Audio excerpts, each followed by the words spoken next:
Hello, and welcome to the Soldier for Christ podcast. This is a space for the spiritually curious, the skeptics, and the brand new believers who are looking for ancient wisdom that actually works in the modern chaos. We don't do churchy here. We do honest conversation about what it means to be human and how ancient faith might help us navigate that reality. And today, we need to talk about the total exhaustion of earning. Let's just be real. We live in a culture that is obsessed with the grind. From the moment we wake up and check our perfectly curated Instagram feeds to the moment we log off from that last Zoom call, we are swimming in the current of optimization. The modern imperative is simple. Work harder, manifest your destiny, optimize your wellness, build your personal brand, and secure your own happiness. We are told that our worth is directly proportional to our productivity, our net worth, or how many problems we can solve on our own. But here is the unseen story behind all that hustle. It is making us miserable. We are a society optimized to the extreme, yet we report record levels of burnout and anxiety. Why? Because the pressure to earn your status, earn your peace, and even earn your lovability is a hamster wheel with no exit. If you're listening today and you're just tired of comparing your interior mess to everyone else's exterior highlights, tired of trying to cure your own anxiety with self-help techniques that only provide temporary relief, this episode is for you. We are going to look at two powerful verses that directly attack this modern obsession with self-earning and offer a radical, restful alternative. It's a shift from earning to fixing. To understand this relief, we have to look at the context of two letters written almost 2,000 years ago.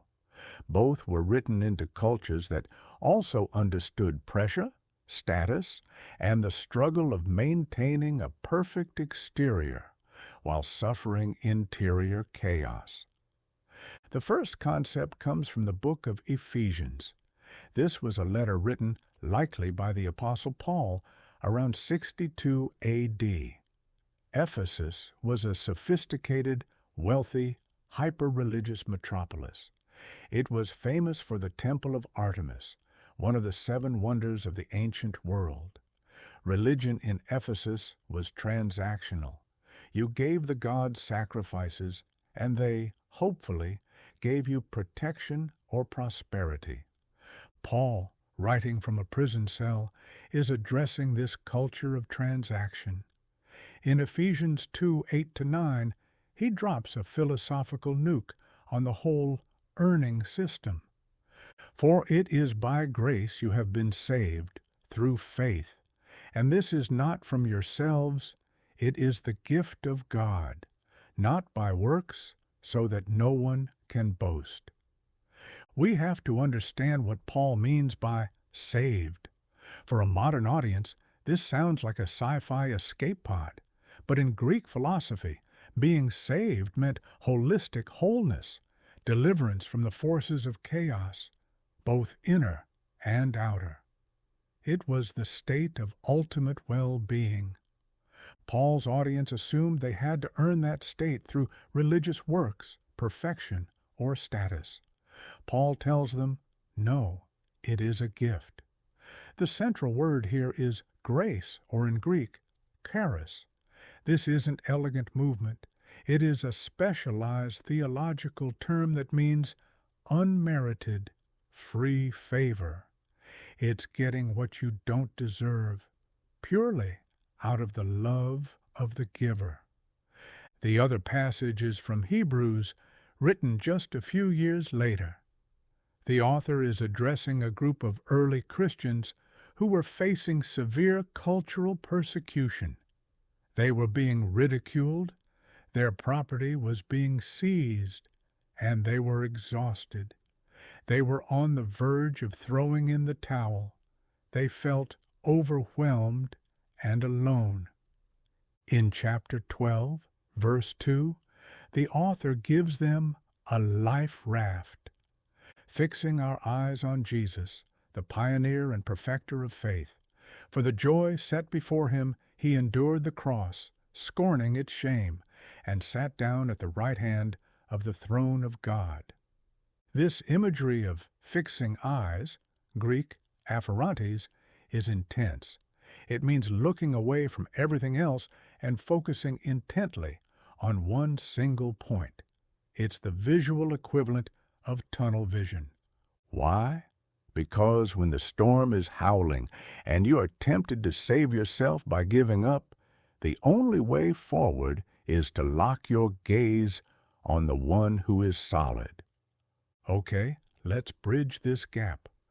What does an ancient letter to a transactional society and another letter to an exhausted, persecuted community have to do with you trying to survive your job and your anxiety in today's world? Everything. These verses solve the modern problem of self-earning burnout by providing a two-part remedy: receiving and focusing.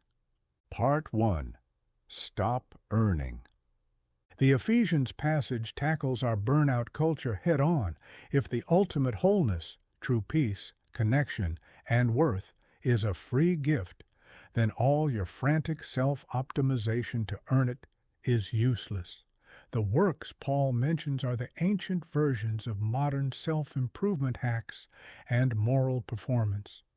You cannot work your way to a peaceful soul. You have to accept it as a gift you don't deserve. This is the hardest concept for a modern mind, new to faith, to grasp. We are programmed to believe that you get what you pay for. This scripture argues the exact opposite. The most valuable thing you will ever possess, the security of knowing you are loved and whole, cannot be purchased. It must be accepted. This is the moment we stop striving and start surviving on grace. Part 2. Stop looking at the storm. Once we accept that we don't have to earn our way to peace, the Hebrews verse shows us how to actually hold on when life inevitably gets chaotic. We are wired to fixate on our problems. If we are anxious, we fix our eyes on the news, on the source of the anxiety, on our own perceived failures. We study our storm in detail. Hebrews 12 says, "Stop looking at the storm. Fix your eyes on Jesus." We need a modern metaphor. This concept of fixing your eyes is exactly what competitive skiers do during a race.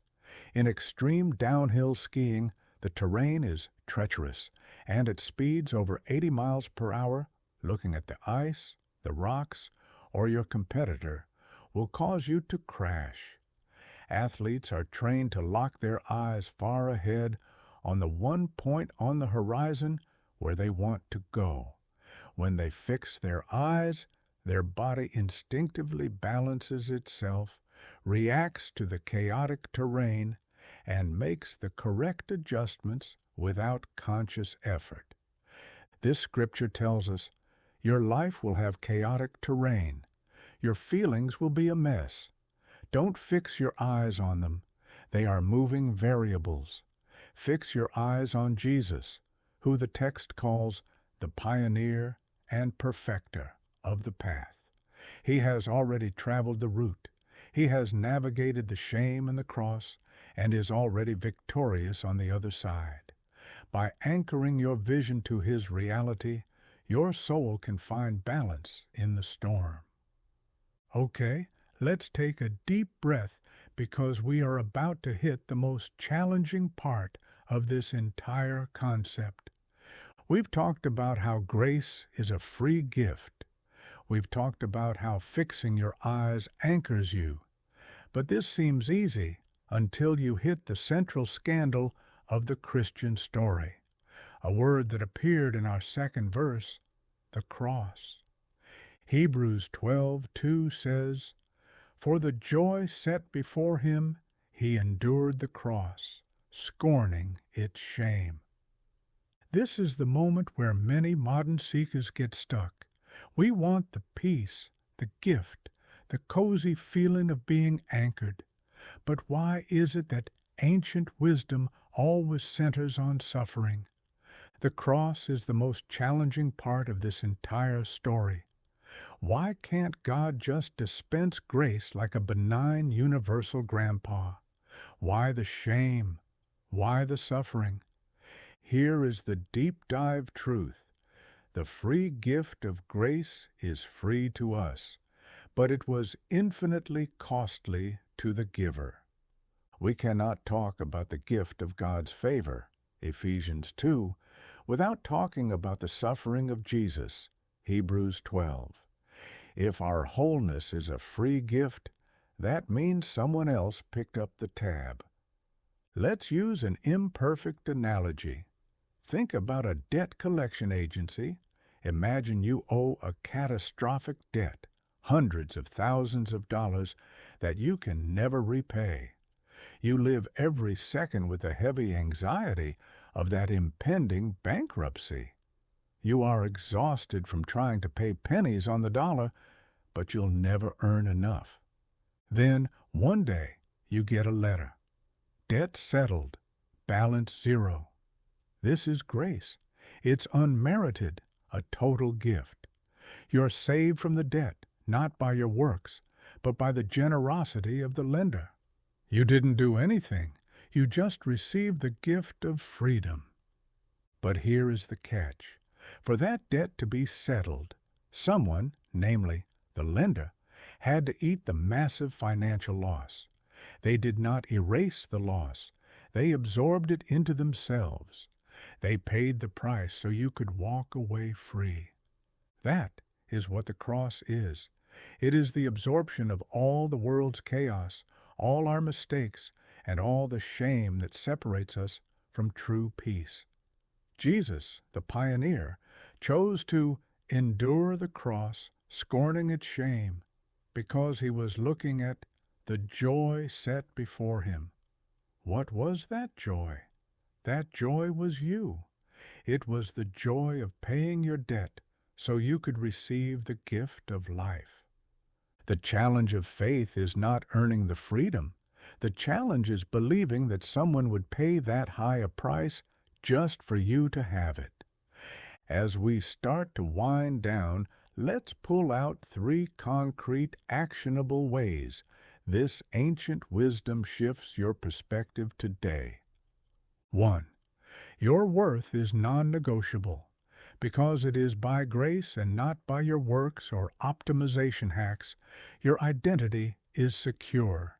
You cannot manifest more grace, and you cannot ruin the gift with your mess. Your worth was decided 2,000 years ago when the giver, Jesus, said, "You were worth the cost. You can relax." 2. Stop self-medicating anxiety by looking at the anxiety. When you are overwhelmed, analyze nothing. Fix your eyes on the fixed point, the one who is constant, not the things that change. Shifting your gaze from the problem to Jesus changes your spiritual geometry. It allows the rest of you to balance itself. 3. Grace requires humility. Ephesians ends by saying, "so that no one can boast." Accepting a free gift requires us to admit we cannot save ourselves. This is the ultimate defeat of the hustle culture. The modern ego wants to say, "I optimized myself." But this faith requires you to say, "I couldn't do it, and someone else saved me." That humility is the gateway to real, lasting peace. This week, I want you to practice this concept. It's homework for your soul. We all have that striving hamster wheel in our minds. For you, it might be the need to be the perfect parent, or to hit a certain income bracket to feel secure, or to cure your own insecurity. This week's practice, every single time you feel that pressure rise, every time you catch yourself trying to earn your sense of okayness, stop. Take one deep breath and say these 4 words out loud. Stop earning, start fixing. When you say stop earning, visualize stepping off the hamster wheel. When you say start fixing, visualize shifting your eyes away from your mess to the fixed point of Jesus and His costly love for you. See if that small mental shift allows a little bit of ancient grace to find you in your modern storm. And then you can press on and fight the good fight as a soldier for Christ. Thank you for listening to the Soldier for Christ podcast. If you feel called, please subscribe to the show and share with your friends. For more information and episodes, please visit www.soldierforchrist.net.